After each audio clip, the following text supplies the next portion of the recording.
जय राधा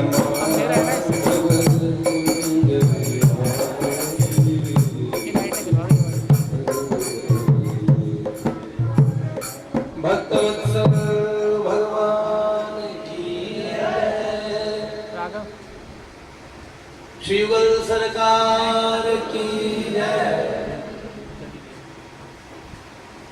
नारायण दादा, इधर से मैं आपको देख नहीं पा रहा था, सही फेस जी, धन्यवाद। प्रभु जी पीछे सपोर्ट के लिए हैं आपके।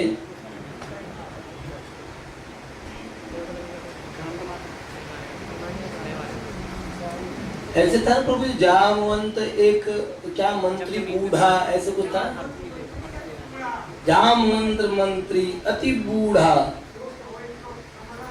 हाय हाय हाय हाय। तो भैया देखो, एक बूढ़ा होता है, एक अति बूढ़ा। तो बूढ़े को सपोर्ट देता है जवान, और बूढ़ा देगा अति बूढ़े को सपोर्ट। तो प्रभु जी बूढ़े हैं, उनके आगे एक सज्जन बैठे हैं, वो अति बूढ़े हैं। पर वो कैसे हैं? जैसे हनुमान जी अति बूढ़े हो गए और उनकी पूंछ उठाई नहीं जा रही थी। हाय हाय। नारायण की पूंछ भक्तवत्सल भगवान की। चलिए, अपना कल एक बात चल रही थी, उसमें कल हमने सुना कि भक्तमाल में शिवप्रिया दास जी महाराज भक्तमाल की टीका में अवतारों के बारे में क्या लाइन बोलते हैं। कर्णामृत प्रभु वो कहते हैं, जीते अवतार सुख सागर न पारावार। अभी वो चल जाएगा। जीते अवतार सुख सागर न पारावार, कर विस्तार लीला जीवन उधार को। जाहि रूप माझ मन लागे जाको पागे तही, जग ही अभाव ही पावे कौन पार को। सब ही है नित ध्यान करत प्रकाशे चित्त, जैसे रंग पावे वित्त जो पिछा जाने सार को।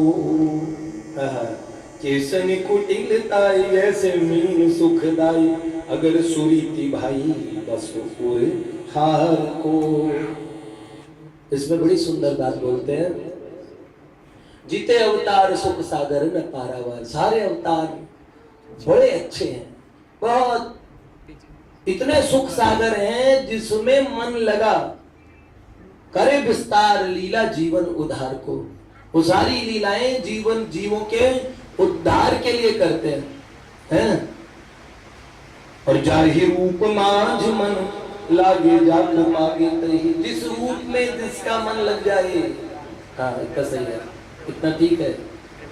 हाँ, थोड़ा सपोर्ट मिलता ना, गला बहुत खराब है। तो जाहि रूप माझ मन लागे जाको पागे तही। अच्छा, जिस रूप में जिसका मन लग जाए उसको वही प्यारे लगने लगता है। और जागे ही भाव वही पावे कौन पार को। अब ये सारे अवतार ना, मीन मत्स्य वगैरह जितने कूर्म, ये जितने अवतार है सब ही है नित्य। सारे अवतार ऐसे नहीं पहले नहीं हुए, सब नित्य है। और ध्यान करत प्रकाशे चित्त, अगर इनका ध्यान करोगे चित्त में प्रकाशित हो जाएंगे और आपके चित्त को प्रकाशित कर देंगे। फिर जैसे रंग पावे वित्त जो के जाने सार को। जैसे बहुत गरीब को धन मिल जाए और जीवन का सार है, जो पे जाने सार को, जो इन अवतारों के रहस्य को समझ जाएगा। और कैसे कुटिलताई, हमने बोला बाल कुंचित हो, हर चीज की कुटिलता बुरी लगती है। हाथ पैर आड़े टेढ़े अच्छे नहीं, पर बाल टेढ़े टेढ़े हो। और भगवान में टेढ़ापन भी बड़ा सुंदर लगता है। कोई लड़का 3 जगह टेढ़ा हो खड़ा हो, पहले तो बुरा मान सकते थे, लेकिन श्री कृष्ण है त्रिभंगी, 3 भंग है उनमें। चरण को तिरछा खड़ा करते हैं। भगवान के तिरछा होने में देखो, जैसे बालों की कुंचित होना, बालों के कुटिल होना। क्या हुआ भैया? लाइट आई है, जनरेटर गया है, क्या बात हुई? लाइट आके चली गई, जनरेटर बंद हो गया फिर लाइट चली गई। अच्छा, दोबारा आके चली गई होगी। हाँ अरे वाह, नॉलेज है भैया इनको, बच्चों को नॉलेज है। आगे सेवा सेवा भक्तवत्सल भगवान की। केसन कुटिल ताई ऐसे मीन सुखदाई। इस तरह सारे अवतार, जैसे बालों का टेढ़ापन अच्छा लगता है, ऐसे भगवान के टेढ़े मेढ़े भी अवतार हुए हैं जो आपकी रीति के अनुकूल नहीं है, वो भी बड़े सुखदायी हैं। इसीलिए क्या करें? हाँ, इसमें एक बात सुंदर बहुत अच्छी बोली कि जागे ही ये भाव वही पावे कौन पार को। जिसके हृदय में जैसे भाव है उसके लिए वैसे ही भगवान है।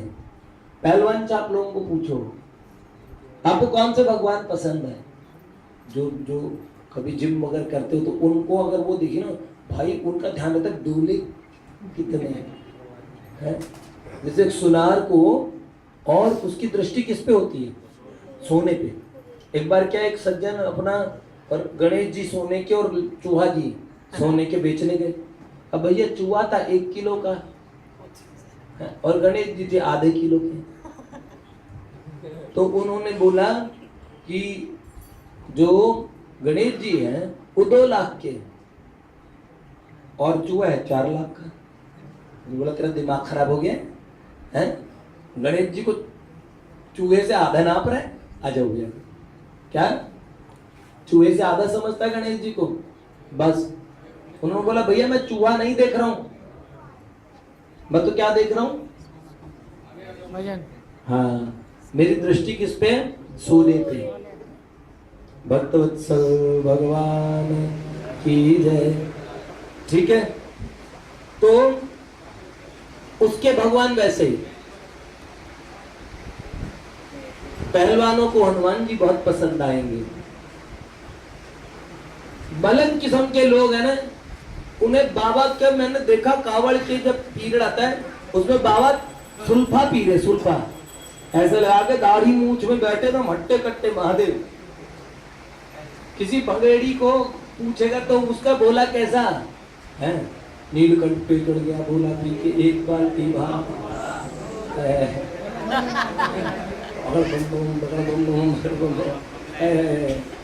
वो खुश हो रहे हैं। महादेव के तो कई स्वरूप हैं। बहुत साल पहले में याद है हमारे एरिया में एक सज्जन रहते, बाद में वो सन्यासी बन गए। उनकी धर्मपत्नी एक्सपायर हुई, उसके बाद सन्यासी हुए बूढ़े। हाँ, उसके बाद सन्यासी बन गए। उनका हमें अभी भी याद है, मेरे को उनका दृश्य याद है। वो हारमोनियम लेके थोड़ा थोड़ा उसे ऐसे बजाते थे, हम बच्चे थे देखा करते थे। क्योंकि हम लोग भी उसमें ऐसा था कि ऐसे बोलते थे, छोटे छोटे बच्चे बड़े अच्छा भजन गाते थे, छोटे छोटे थे। मुकेश भैया, बिल्लू भैया,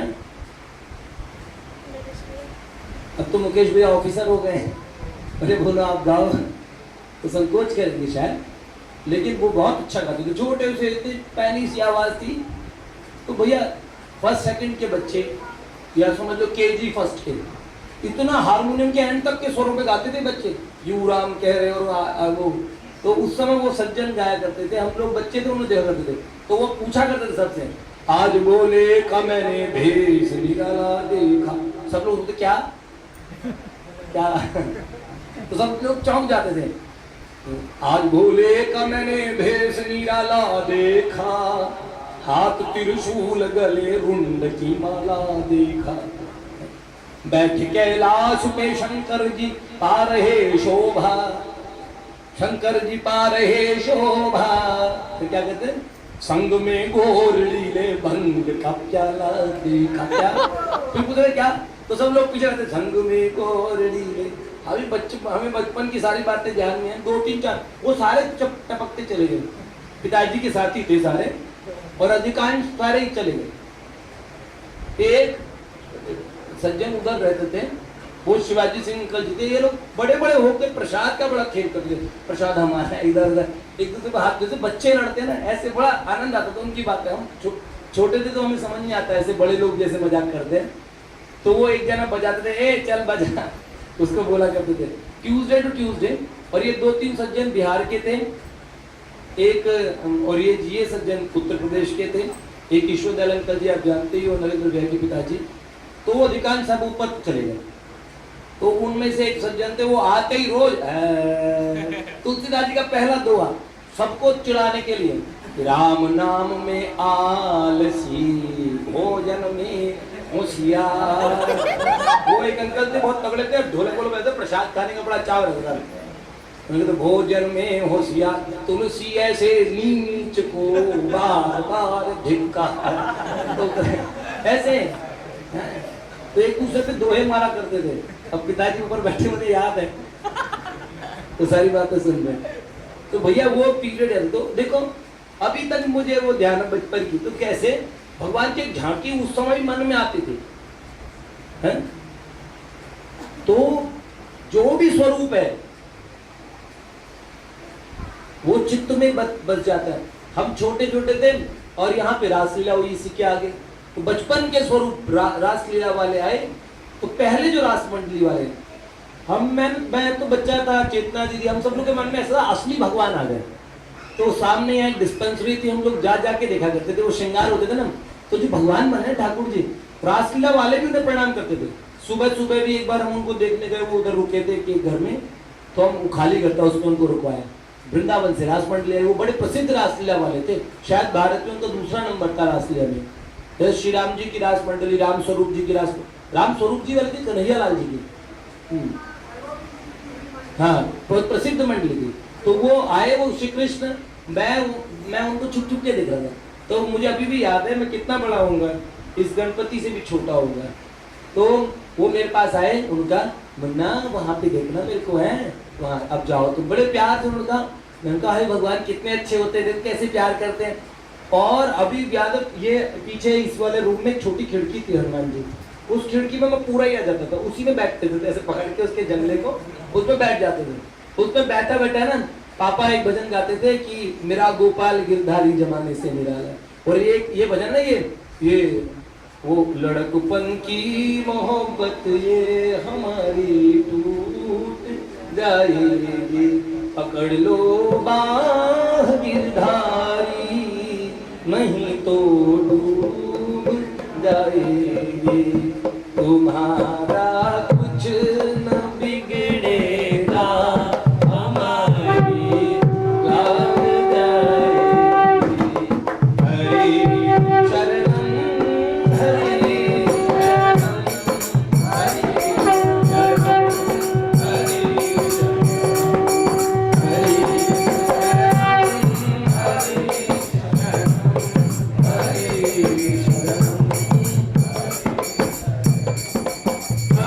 शरणम हरि शरणम हरि शरणम हरि शरणम हरि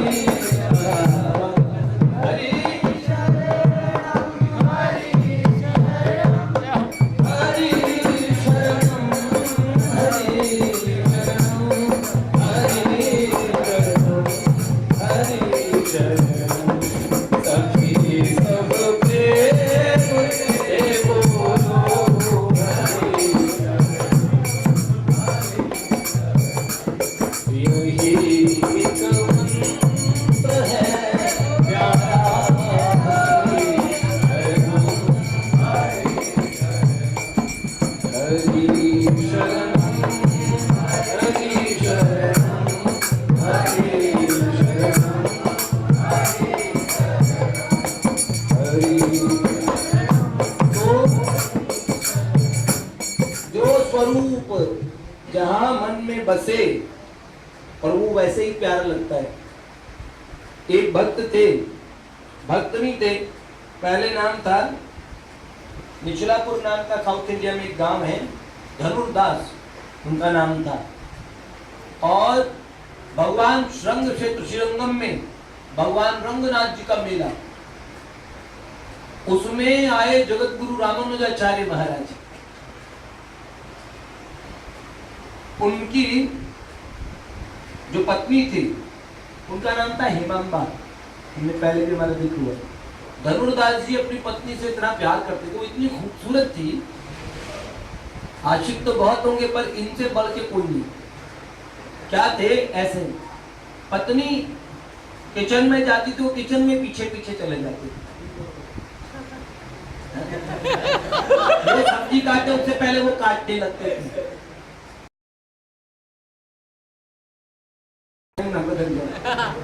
इसको अब वो इतने पत्नी के सेवक अष्टाय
और छत्र ताना हुआ और अपनी पत्नी की साइड से उल्टे चल रही थी। श्रीपाद रामानुजाचार्य महाराज ने दूर से दृश्य देखा, लोगों में कौतूहल सा मचा हुआ, दूर ऊपर से खड़े हुए रामानुजाचार्य देख रहे, ये क्या हो रहा है भैया? देखा वो एक तक देखे हुए, तो वो हिमांबा शर्माए जा रही है बेचारी, इतनी भीड़ में भगवान के दर्शन नहीं कर रहे, लेकिन क्या बोले ऐसे प्रेमी पतिदेव। अब उन्होंने क्या किया कि इनको कैसे भगवान से प्रार्थना भी करे तो क्या करे, बस इनको इतनी बुद्धि आ रही कि इतनी दूर करे मैं नजर नहीं हटा पाता है कि वे मुखड़े से नजरा हटावा कि तुझ विच रब दिसदा, करूं सजदा तो नजर ना झुकाऊं कि मैं चेहरे से नजरा हटाऊं कि तुझ विच रब दिसदा। ये अपने गुरुदेव के लिए गाया हुआ है, असल में एक सूफी ने गाया है कि आप में मुझे भगवान के दर्शन होते हैं, मैं सजदा भी करूं तो नजर झुका के सजदा नहीं करूंगा क्योंकि आपको देखना चाहता हूं इन्हीं आंखों से, है तो उसको तो उसमें भगवान दिखते। अब रामानुजाचार्य ने कहा जरा इस दीवाने को बुला के लाओ, तो बोला आपको महाराज जी बुला रहे हैं। बेचारा मन महसूस के गया, कितनी देर की विरह हो जाएगा उसे। तो रामानुजाचार्य जी ने बोला क्यों रे भैया, हैं ये तुम्हें लज्जा नहीं आती, तुम अच्छे कुल के लगते हो। तो लज्जा क्या भगवान, मुझे लज्जा की कौन सोचता है? प्रेम नगर में पग धरे फिर विचारे लाज, नारायण प्रेमी नहीं बस बातन को महाराज। वो बातों का महाराज है, लाज के काज कहा कहिए, सही। तो भैया अब उन्होंने क्या किया, उन्होंने देखो चलो तुम्हें लज्जा नहीं आती, तुम इसके पीछे क्यों पागल हो? तो भैया उनके तो भाव जानते ही हो, मैं अगर कहूँ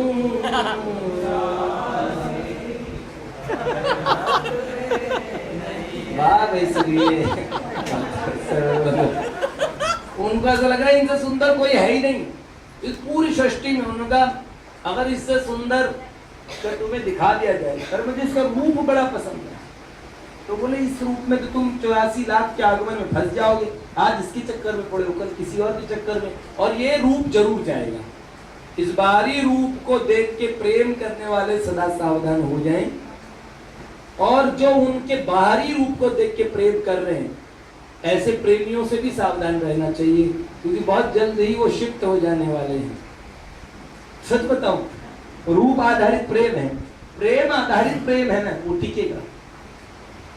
भैया मैंने एक दृश्य देखा अभी कि बहुत साल पहले हम 9th में थे, एक चैप्टर हमने पढ़ा इंग्लिश में, वो ग्रिजली एक भालू बोलते हैं, बर्फीला भालू। तो एक मंगेतर और एक मंगेतरी ऐसे बोलते हो, तो वो दोनों जाते हैं, विदेशों की कहानी है, आपने आपने पढ़ी होगी, आपकी इंग्लिश की बुक में होगी, 9th में हमारे टाइम में इंग्लिश की बुक में होती थी। तो उसमें वो जाते हैं पहाड़ों में ट्रैकिंग के लिए, वहां बर्फीला भालू आ जाता है, उस लड़की को खाने लगता है। उसे बचाने के लिए वो लड़का, वो भालू लगभग 300 किलो से ऊपर का होता है, आदमी को तो क्षण मात्र में मार देता है, लेकिन उस लड़के में इतनी बहादुर, हालांकि लड़का बचपन से ही बहुत ज्यादा बहादुर नहीं होता, लेकिन अचानक उसके अंदर इतनी बहादुरी आती है जब वो अपने सबसे प्रिय पर्सनैलिटी को मौत के चंगुल में देखता है, उसे लगा भालू से मार दिया, तो वो भूल गया, और वो इतना बड़ा छुरा उसके पास था, उस छुरे को लेके वो उस भालू से लड़ने लगा, और उसमें इतना जोश आया लड़ाई करते समय, वो लड़की को उसने बचा लिया सेफ, उसे कहा तुम थोड़ी दूर हो जाओ, तो मतलब किसी तरह इसकी नजर से हट जाओ। भालू और उसके बीच में लड़ाई होती है, उसमें ऐसा जज्बा कि भालू इसे ना मार दे, उसे अपने मरने को चिंता नहीं। और भालू के भयानक पंजे जब उसके मुंह पे लगे, भालू ने उसका पड़ मारा तो उसके सर की चमड़ी उतर के मुंह के पास में लटक आई, उसने भालू के माथे और आंखों के बीच में और छुरा घोंप के भालू को भीषण चोट लगी, भालू मर गया। उसने भालू को मारा, लेकिन तब तक वो इतना उसके शरीर की क्षति हो चुकी थी, जैसे तैसे कुछ लोग माउंटेनियर्स उन लोगों को ले गए हॉस्पिटल में, उनका इलाज हुआ है।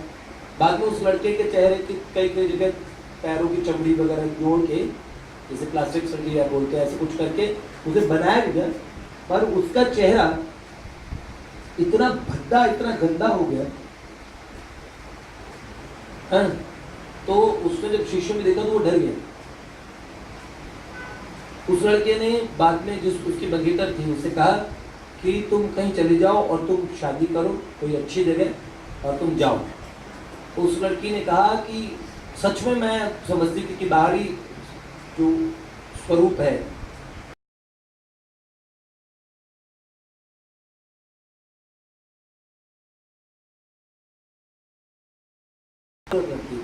लेकिन आज मैंने तुम्हारी खूबसूरती देखी है, अब तुमसे सुंदर, पहले मैं सोचती थी हो सकता है खूबसूरती मेरी सोच का मूल डायमेंशन थी, पर अब मैं समझती हूँ कि तुमसे खूबसूरत इस संसार में कभी कोई होगा भी नहीं, और मुझे सिर्फ तुमसे विवाह करना है। अभी कुछ दिन पहले एक न्यूज आई थी, उसमें एक बहन पे किसी ने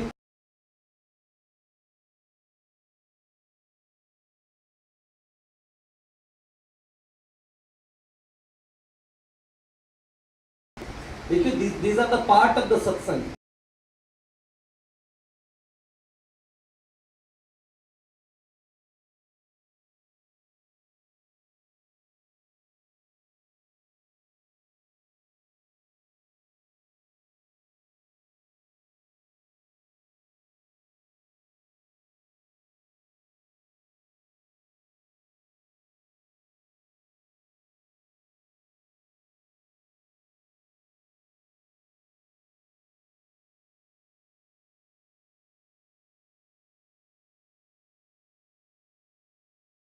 बहुत विशाल होता है, तो उसमें उस बहन के ऊपर उसने 2010 में अर्जी दी कि मैं स्वेच्छा से मरना चाहती हूँ, क्योंकि मैं संसार में किसी काबिल भी नहीं, मैं जीऊं क्यों, मैं इतनी कुरूप हूँ।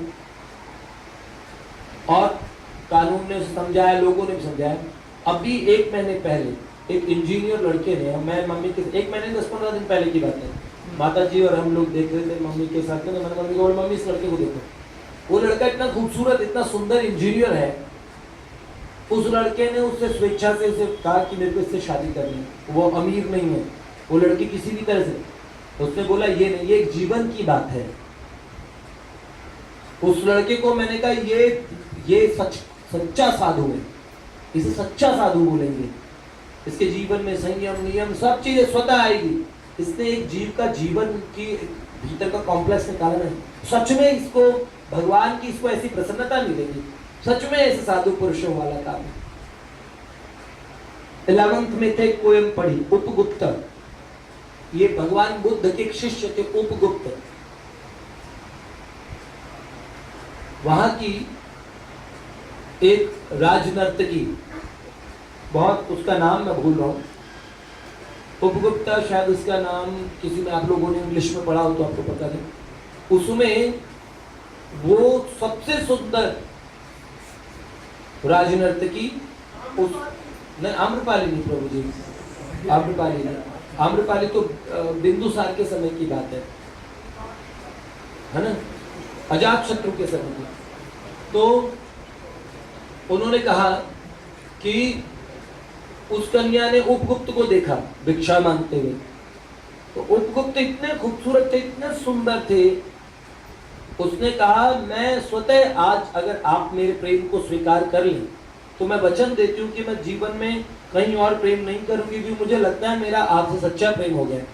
उपगुप्त लाल वस्त्र पहने भगवान बुद्ध के, जिनका भगवान में चित्त लग गया हो, उन्होंने कहीं चित्त लगेगा नहीं, तो महात्मा बुद्ध उनके हृदय में बसते थे। उन्होंने कहा सच में तुम मुझे प्रेम करती हो, तो मैं भी तुम्हें कहता हूँ कि हाँ मैं तुम्हें सच में प्रेम, मैं भी तुम्हें प्रेम करता हूँ। उसे लगा बात बन गई। उसने बोला तो फिर आप मेरे साथ में, तो हम दोनों साथ रहेंगे। उसने बोला नहीं, अभी तुम्हारे साथ बहुत सारे लोग हैं और तुम्हारे साथ कोई भी रह लेगा, जिस दिन तुम्हारे साथ कोई नहीं होगा उस दिन मैं तुम्हारे साथ होऊंगा, तुम्हारा सच्चा प्रेम उस दिन तुम्हें मिलेगा। उसने बहुत रोकने की कोशिश की, उपगुप्त चले गए। कालांतर में उस राजनर्तकी पे षड्यंत्र करके एक व्यक्ति को उसने मना कर दिया, उसके हृदय में उपगुप्त बस गए। उस व्यक्ति ने षड्यंत्र किया और चोरी का उस पर आरोप लगवाया, जिसकी सजा थी उसके हाथ पैर कटवा दिए राजा ने, उसे शहर से बाहर फेंकवा दिया। उस समय उसे कोढ़ हो गया, इतनी घृणास्पद स्थिति कि वो अपने शरीर का कुछ हाल रख नहीं पाती। कोई लोग दया करके, करुणा करके उसे कुछ भोजन खिला जाते, लेकिन लोग उसे बसते थे, कोई उसे देखना नहीं चाहता था। एक समय की उसकी इतनी सुंदरता, चारों चतुर्दिक उनकी प्रशंसा थी। हाँ अच्छा, वसुदत्ता, वसुदत्ता होगा, हाँ उन्होंने खोज भी लिया नाम। हाँ। तो उन्होंने कहा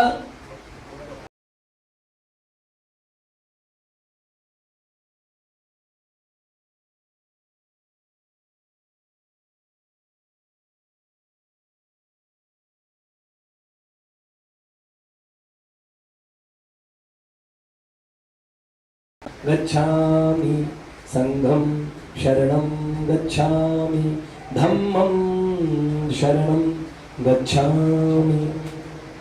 बड़ी सुंदर भगवान की शरण में आओ, बुद्ध की शरण में आओ। ऐसी जब उसने बात सुनी, आंखें खोली, तो उसके पास उपगुप्त थे। उपगुप्त ने उसने कहा था ना मेरे मेरे मेरे और मैं तुम्हारी सेवा करूंगा। उपगुप्त ने उनकी सारी जो मवाद थी, शरीर के अंदर मक्खियां भिनभिनाती थी, नाक गल चुकी थी, आंखों के पास गड्ढे बन गए थे, बहुत सारे शरीर में जीते जी कीड़े पड़ गए थे, उन्हें निकाल भी नहीं पाती थी वो। उसके शरीर को स्वच्छ किया, उसे दवाइयां लगाते थे। उस पीरियड में उसने देखा उपगुप्त की आंखों में जैसा प्रेम है, वैसा उसने कभी संसार में सबकी आंखों में एक अलग चीज देखी। उसने देखा ऐसा प्रेम तो कहीं सुनने में भी नहीं आता, जिस प्रेम का आधार दूसरा हो। धनुर्दास जी की आधार क्या था? सुंदरता थी, तब भी वो बाहरी सुंदरता थी, पर ऐसा रूप आ सकता, एक चीज का परफेक्ट आदमी, बहुत परफेक्ट पापी भी कोई हो जाए संसार में तो बन नहीं पाएगा। उससे पहले तो सरकार गोली मार देगी, कुत्ते की मौत मारा जाएगा, या तो बल और रावण कुंभकर्ण जैसा। बिंदु जी बोलते ना, ये झगड़ा है मोहन हमारा तुम्हारा, अब क्या हुआ बल वो सारा तुम्हारा, जो निज कर्म से होते तरने के काबिल, तो क्यों ढूंढते सहारा तुम्हारा। ऐसे न तारो तो इतना अधम ही बना दो कि अवतार फिर हो दोबारा तुम्हारा, गरीबों की आंखों में जब से आया, उसी दिन से बिंदु है प्यारा तुम्हारा। नहीं तो मुझे ऐसा अधम बना दो कि तुम फिर आओ, कुछ तो परफेक्ट बनाओ किसी में, है?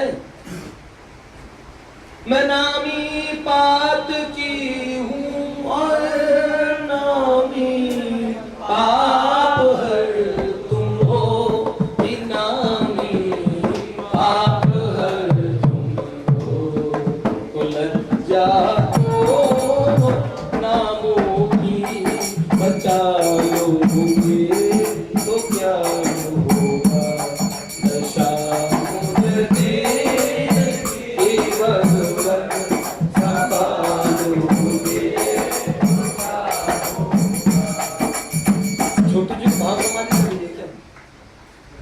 रसिक लोग बैठे हैं दोनों, गोपेश जी और महामंत्री जी दोनों, गोप मंडल से गोपिका मंडल से है। तो भाई जी, हाँ,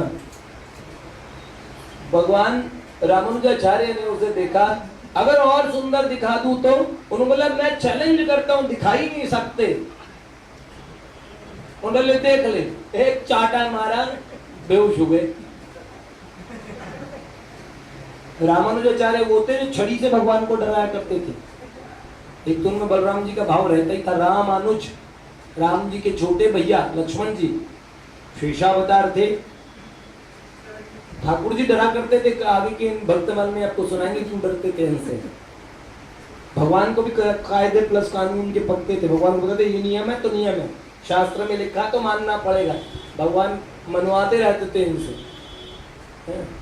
जगन्नाथ जी की तो रेल बना दी उड़ीसा जाके, अरे ऐसे भगत का होगा यहाँ से। गुरु जी को बोला रात रात ऊपर वहां प्रावान श्रीरंगम में छोड़ा, वहां के ठाकुर जी ऐसे हो गए, हम तो जगन्नाथ है।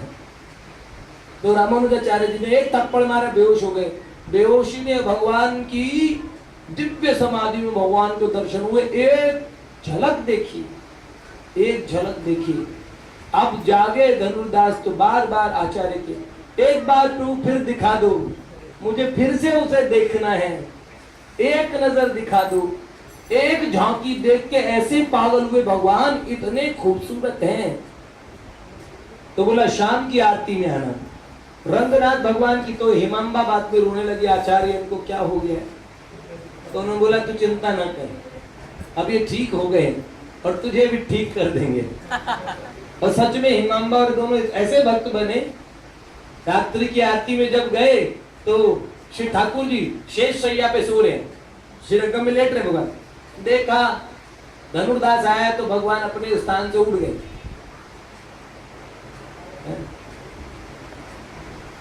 ध्रुव जी आए, हम उठ गए। भगवान वो आए और उड़ गए। भक्तवत्सल भगवान, तो जो पत्नी में भक्त, ध्रुव जी जो पत्नी के भक्त थे वो भगवान के भक्त बने हैं। रात्रि में भगवान ने देखा, भगवान के दर्शन हुए। अच्युतम केशवम राम नारायणम कृष्ण दामोदरम वासुदेवम हरिम। अच्युतम केशवम राम नारायणम कृष्ण दामोदरम वासुदेवम हरिम।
भगवान ऐसी कुछ ऐसी चीज दे दो जिससे अब तुम्हें पकड़ ले।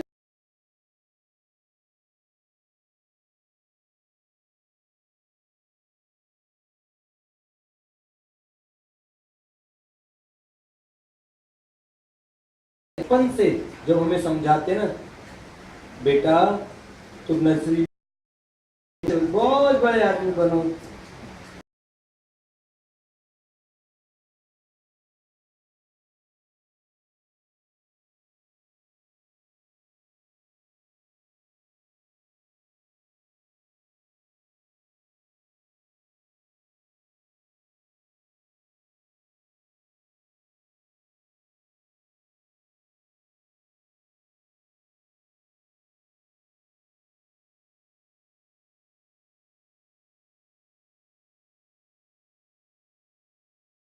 शर्ट पहननी है पैसा चाहिए, जूते लाने पैसा चाहिए, अगर ये सब के बिना भी काम चलता, रोटी कहाँ से आएगी, पैसा चाहिए। संसार की एक चीज भी पैसे के बिना नहीं होती। तीर्थ में जाना है पैसा चाहिए, भक्ति भी करोगे तो धन तो चाहिए। तो हमारे शास्त्रों में 4 पुरुषार्थ बताए। हमारे शास्त्र अपूर्ण बात नहीं करते। जो लोग ये कहते हैं विरक्त हो जाओ, संसार छोड़ दो, ऐसी हमारे शास्त्रों की बात नहीं है भैया।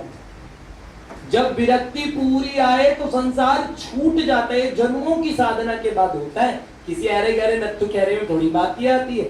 जो लोग ये सोचते हैं ये सन्यासी लोग संसार छोड़ के बने, अरे संसार इनके पीछे भागता है, ऐसे सन्यासी बन जाते हैं। शक्ल देखी सन्यासी बनने की, हमारी शक्ल है, सन्यासी ऐसे बन जाते, नहीं बन पाते।